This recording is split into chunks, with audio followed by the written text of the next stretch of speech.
எல்லாருக்கும் வணக்கம்.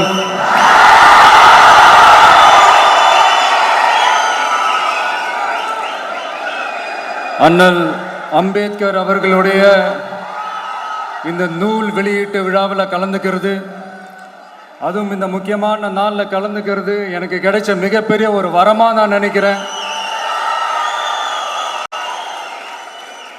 விகடன் குழும நிறுவன தலைவர் திரு ஸ்ரீனிவாசன் அவர்கள், அண்ணல் அம்பேத்கர் அவர்களுடைய பேரன் திரு ஆனந்த் டெல்டும்டே அவர்கள், நீதியரசர் ஓய்வு பெற்ற நீதியரசர் திரு சந்துரு அவர்கள், திரு ஆதவ் அர்ஜுனா அவர்கள், என் நெஞ்சில் குடியிருக்கும்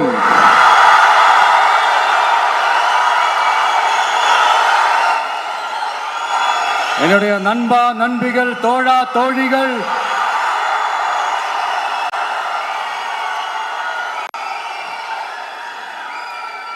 உங்க எல்லாரு கூடவும் இவங்க எல்லாரு கூடவும் இந்த ஸ்டேஜில் நானும் இருக்கிறது எனக்கு ரொம்ப பெருமையா இருக்கு. முக்கியமா இப்படி ஒரு ஃபங்க்ஷனை ஏற்பாடு பண்ணி எனக்கு அந்த வாய்ப்பை கொடுத்த விகடன் குழுமத்திற்கு என்னுடைய மனமார்ந்த நன்றிகளை தெரிவிச்சுக்கிறேன்.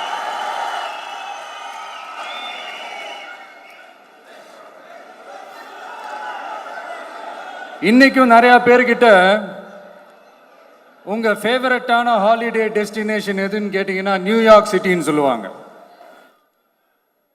ஏன்னா அங்கே போய் ஒரு 2-3 நாள் தங்கிட்டு வர்றதே அது ஒரு பெரிய ஸ்டேட்டஸ் ஆகவும் ஒரு பெரிய அச்சீவ்மெண்ட் ஆகவும் நினைப்பாங்க.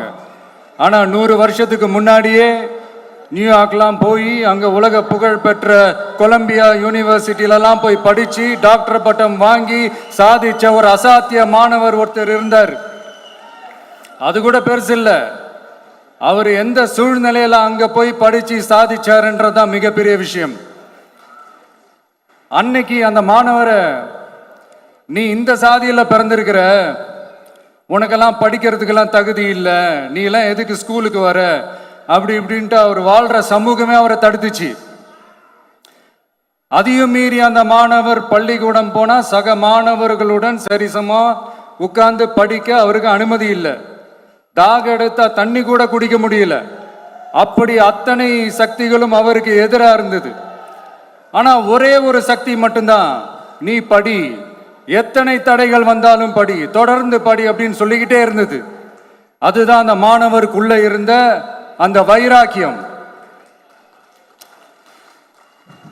அந்த சின்ன வயசுல அந்த மாணவருக்குள்ள எப்படி அப்படி ஒரு வைராக்கியம் வந்துச்சுன்னு நினைச்சு பார்க்கும்போது உண்மையிலே பிரமிப்பா தான் இருந்துச்சு.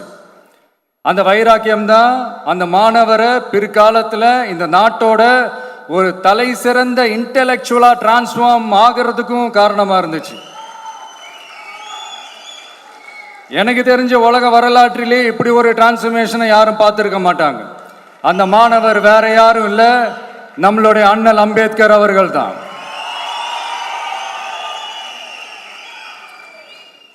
வன்மத்தை மட்டுமே தனக்கு காட்டிய இந்த சமூகத்திற்கு அவர் திருப்பி என்ன செஞ்சாரு அப்படின்னு அதை படிச்சு பார்க்கும்போது உண்மையிலே மெய்சில் இருக்க வச்சுது.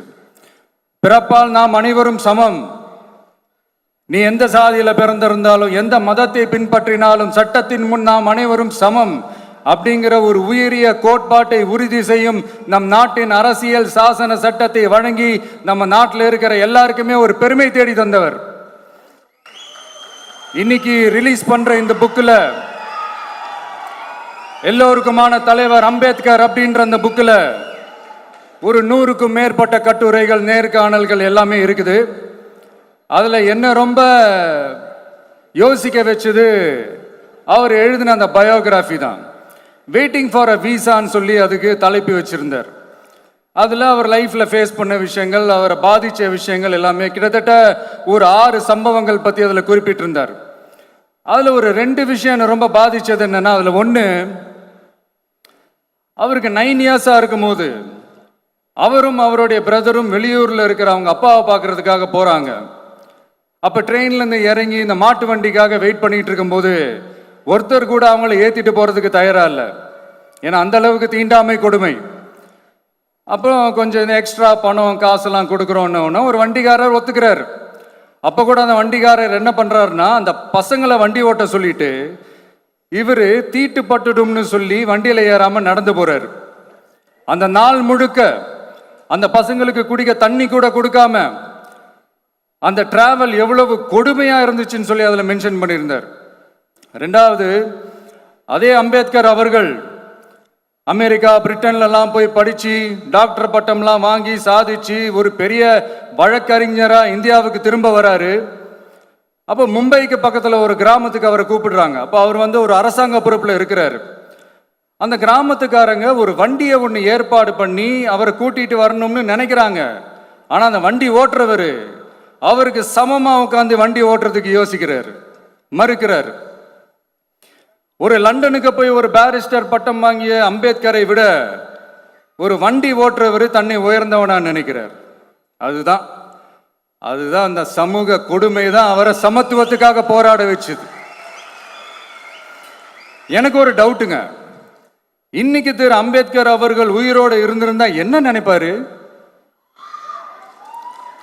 இன்னைக்கு இருக்கிற நம்ம இந்தியாவை பார்த்து அவர் பெருமைப்படுவாரா, இல்ல வருத்தப்படுவாரா, இல்ல அப்படியே வருத்தப்பட்ட எதை நினைச்சு வருத்தப்படுவாரு? இன்னைக்கு நம்ம நாடு முழு வளர்ச்சி அடையணும்னா ஜனநாயகம் காக்கப்படணும். அந்த ஜனநாயகம் காக்கப்படணும்னா அரசியல் அமைப்பு சட்டம் காக்கப்படணும். அதுக்கான பொறுப்பு, அந்த கடமை நம்ம ஒவ்வொருத்தருக்கிட்டையும் இருக்கணும்னு தோணுச்சு. அந்த பொறுப்போடும் அந்த கடமையோடும் தான் இதை நான் ஆணித்தரமா சொல்றேன். ஜனநாயகத்தை நாணிவேர் ஃப்ரீ அண்ட் ஃபேர் எலெக்ஷன்ஸ், சுதந்திரமான மற்றும் நியாயமான தேர்தல் நியாயமா நடக்கலன்னு நான் சொல்ல வரல. பட் சுதந்திரமாகவும் நியாயமாகவும் தான் தேர்தல் நடக்குது அப்படிங்கிற அந்த அசைக்க முடியாத நம்பிக்கை நம்ம ஒவ்வொரு இந்தியனுக்கும் இருக்கணும்னு தோணுச்சு. அது அமையணும்னா தேர்தல் ஆணையர்கள் கான்சென்சஸ், அதாவது ஒருமித்த கருத்து அடிப்படையில் மட்டும்தான் நியமிக்கப்பட வேண்டும் அப்படின்றத என்னுடைய ஒரு வலிமையான ஒரு கோரிக்கை. ரெண்டாவது, ஏப்ரல் 14 அண்ணல் அம்பேத்கர் அவர்களுடைய பிறந்த நாள். அன்னைக்கு தான் நம்ம ஒட்டுமொத்த இந்தியர்களுக்குமான ஜனநாயக உரிமைகள் பிறந்த தினம். அதனால அந்த டேட்டை இந்தியாவோட ஜனநாயக உரிமைகள் தினமா அறிவிக்கணும்.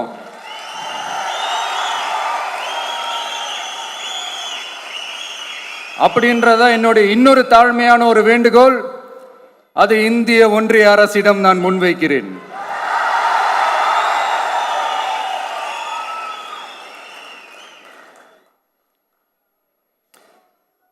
அம்பேத்கர் அவர்களை பற்றி யோசிக்கும் போது கண்டிப்பா சட்டம் ஒழுங்கு சமூக நீதியை பற்றி யோசிக்காம இருக்கவே முடியாது. இன்னைக்கும் மணிப்பூர்ல என்ன நடக்குதுன்னு நம்ம எல்லாருக்குமே தெரியும். ஆனா அதை பத்தி கொஞ்சம் கூட அதை கண்டுக்காம ஒரு அரசு மேல இருந்து நம்மளை ஆண்டுகிட்டு இருக்கு.